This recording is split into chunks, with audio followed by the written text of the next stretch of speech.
More recently the live-action remake of Aladdin and Game of Thrones, and it's easy to see why. In fact, much of Series 3 was filmed right across Morocco, and this Casbah made of a few short months to build in front of this timeless visual landscape that's difficult to find anywhere else in the world.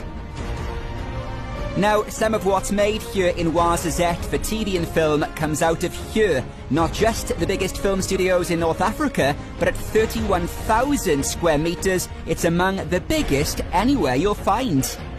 It's here you can find film props and sets, including the plane from the Jewel of the Nile, cages from Gladiator, and the chariot from Ben-Hur. With its reliable weather and a huge amount of local extras, it's here you can step back in time to ancient Egypt, remember it better as Hamunaptra, City of the Dead. Or you can swing open the doors to sets from Cleopatra and Alexandra the Great. They've been making films here since way back in the early 80s, and the area can mimic a variety of countries around the world. And if Rome is more your thing, there's Caesar's house from Brutus. Yeah, I've not seen that one either. Then there's the room where the slaves waited. Or there's the street of He couldn't film at an ancient Buddha temple in Tibet. He chose to come here to film Kundan. The film brings to life the account of the Dalai Lama's early life from childhood right through to the later invasion and his journey to exile. So Atlas Film Studios is like the Hollywood of Morocco.